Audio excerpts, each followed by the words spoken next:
नमस्कार, खबर control news में आपका स्वागत है। आज हम राजेंद्र नगर विधानसभा से आम आदमी पार्टी के राजेश जसवानी जी से क्षेत्रीय मुद्दों पर सीधी बात करेंगे। राजेश जी, खबर कंट्रोल न्यूज़ में आपका स्वागत है सर। सबसे पहले हमारे दर्शकों को बताएं, पार्टी ने आपको क्या जिम्मेवारी दी है सर? मैं राजेश जसवानी। मैं फाउंडर मेंबर ऑफ आम आदमी पार्टी हूँ।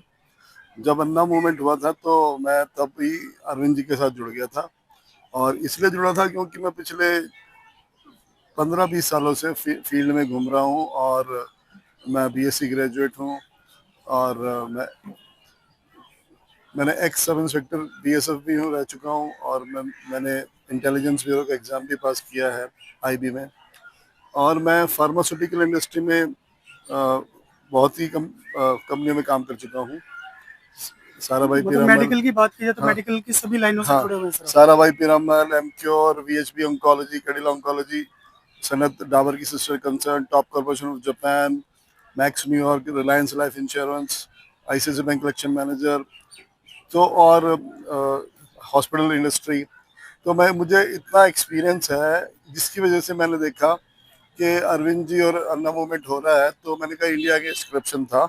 तो इसलिए मैंने कहा सिस्टम को ठीक करने के लिए मैं इन लोगों के साथ जुड़ जाता हूँ, क्योंकि ये ईमानदार लोग हैं। तो मैं भी चाहता था कि सिस्टम ठीक करूँ, इसलिए मैं इनके साथ जुड़ गया। जी।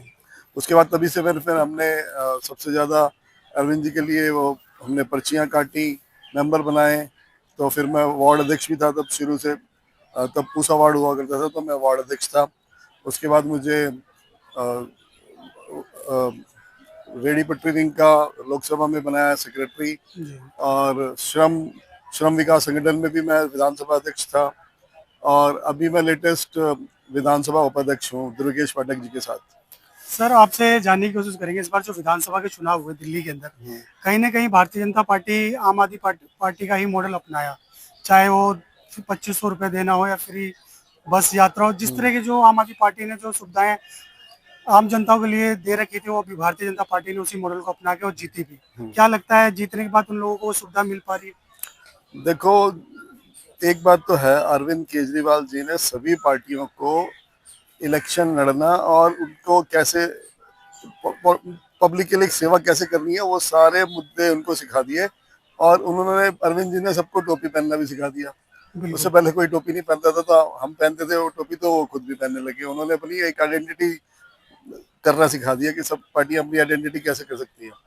और बाकी जो बीजेपी ने देखा कि हाँ, ये जो हमारी सारी स्कीमें हैं, बिजली, पानी, स्कूल, हेल्थ, तीर्थ यात्रा, बस सेवा, और जो सारी सर्विसेज एक आदमी एक फ़ोन करता 1076 पे, और उसके घर पर आकर लोग सारे डॉक्यूमेंट्स ले जाते हैं, उसके डॉक्यूमेंट्स बन के आ जाते हैं सिर्फ 50 रुपये देने पर। और वाईफाई कैमरे, और ये सभी सुविधाएं जो अरविंद जी ने दी, उसी को बीजेपी ने फॉलो किया। लेकिन अब बीजेपी सोच रही है कि ये इनमें से कौन कौन सी सुविधाएं दें। वो कुछ काट भी रही है सुविधाएं, और वो पता नहीं अभी क्यों नहीं देना चाहती। ये बीजेपी अभी सोच रही है कि हम कैसे प्लान करें। अरविंद जी ने तो अच्छी तरह प्लान कर राइट लिया सर, था। मैं आपसे ये जानना चाहता हूँ, जिस तरह भारतीय जनता पार्टी ने कहा था हम जीतेंगे, 50 हर महिलाओं को 25-2500 रुपये देंगे, कहीं ना कहीं फेल होती दिखती है भारतीय जनता पार्टी। हाँ जी, फेल हो रही है। वो यही सोच रही होगी कि हम प्लानिंग कैसे करें, क्योंकि बीजेपी और दूसरी पार्टियां क्या करती थी, वो एक काम को जब करती थी तो उसमें ये देखती थी कि इसमें से हमने कमाना कैसे है। तो वो, और हमारी पार्टी के अरविंद जी ने क्या किया था कि हमने कमाना कमाना नहीं है, हमने पब्लिक को सेवा देनी है। बिल्कुल। तो बीजेपी प्लान कर रही होगी कि हमने इसमें से कैसे निकालना है अपने लिए। तो वो इसीलिए वो सोच रही होगी कि उसकी प्लानिंग चल रही होगी कि इसमें हम अपने लिए कैसे फायदा उठाएं और पब्लिक को दें। मैं देख रहा हूँ दिल्ली के अंदर जब से भारतीय जनता पार्टी की सरकार बनी है हम्म, सर, जगह जगह झुग्गियों को तोड़ा जा रहा हम्म, है। जगह जगह मार्केट में जो जगह जगह जो पटरियां उनको हटाई जा रही है। हम्म। इसको लेकर क्या कहना चाहेंगे सर? इतना अतिक्रमण क्यों हो रहा है? ये अतिक्रमण इसलिए हो रहा है क्योंकि बीजेपी को लगता है, क्योंकि कौन हमारे अरविंद केजरीवाल जी ने जो भी काम किया, लोअर मिडिल क्लास से और लोअर मिडिल क्लास के लिए काम किया, और झुग्गी झुग्गी वाले लोगों के लिए काम किया, और पट्टी वाले लोगों के लिए काम किया। तो बीजेपी ये सोच रही होगी कि इनका वोट बैंक यही है, तो इस वोट बैंक को ही हटा दो, जिससे अरविंद जी दोबारा आ ना पाए। इलेक्शन में मैंने देखा कि भारतीय जनता पार्टी झुग्गी झोपड़ी मकानों में भी गई, वहाँ रहने के भी ढोंग रचाई, उसके बाद जीतने प्रचार ऐसा कर रही है।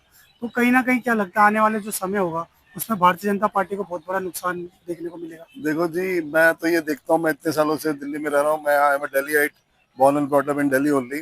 तो मैंने देखा कि ये बीजेपी के लोग कहते हैं जी हम झुग्गी में जाके रह रहे हैं, पता चलता है कि जी वो अपना खाना साथ में लेकर आते हैं, अपनी प्लेट थाली भी लेकर आते हैं और उसमें खाते हैं। अरे खाना है, ड्रामेबाजी करनी है तो पूरी करो ना, उनकी थाली में खाओ, उनके घर का बना हुआ खाना खाओ। बिल्कुल। अपना खाना लेके जा रहे हैं, अपनी थाली लेके जा रहे हैं, बस बैठने के लिए, ओनली ड्रामेबाजी। तो ये सारी ड्रामेबाजी होती है और कुछ नहीं। तो जिस तरह की ड्रामेबाजी करती है भारतीय जनता पार्टी, अब जनता में तो जागरूक है, जनता तो जागरूक है। आपसे जान लेंगे सर, जो इस बार चुनाव होंगे, उपचुनाव दिल्ली के अंदर, उसमें क्या लगता है भारतीय जनता पार्टी को नुकसान होगा?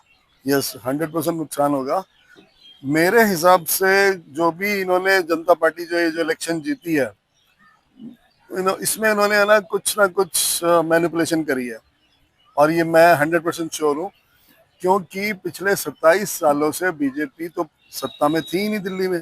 बिल्कुल। तो ये कैसे आ गई इनकी 48 सीट्स, यानी कि, और मैंने जब देखा था, मैंने कैलकुलेशन कर ली थी, क्योंकि मैं फील्ड में घूमता हूँ, पब्लिक के बीच में रहता हूँ और कुछ समझता हूँ, एनालाइज कर लेता हूँ। मैं सेल्स एंड मार्केटिंग का बंदा हूँ, फील्ड में पूरी दिल्ली घूमता हूँ इधर उधर, तो मुझे पता है कि, मुझे पता चल गया था, मैंने पहले ही बोल दिया था कि हरियाणा और महाराष्ट्र बीजेपी जीतेगी, और मैंने दिल्ली में भी कह दिया था कि दिल्ली में 40 से 50 सीटें आएंगी।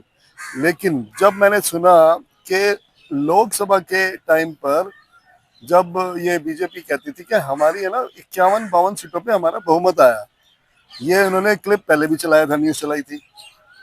फिर उन्होंने इलेक्शन से 15-20 दिन पहले भी ये क्लिप रिपीट करी थी। तो फिर मैंने अपने फ्रेंड सर्कल में, अपने लोगों के बीच में, मैंने पहले ही बोल दिया था कि अब ये, पहले मैं कह रहा था 40 इनकी और 30 हमारी, लेकिन अब फिर मैंने उनको बोल दिया था अब ये 40 से 50 के बीच में लेकर जाएंगे और हमें बाकी सीटें हमें मिलेगी। तो देखो वही हुआ। तो ये थे राजेश जी, जो आम आदमी पार्टी के लोकप्रिय समाज सेवी व कार्यकर्ता है, और इनका यही मानना है कि आने वाले समय में अगर पार्टी मुझे क्षेत्र का प्रतिनिधित्व करने का मौका दे तो ये अवश्य करेंगे। बहुत बहुत धन्यवाद राजेश भाई, आपने समय निकाल कर हमसे बात बहुत बहुत की। धन्यवाद। शुक्रिया, धन्यवाद सर आपका, थैंक यू।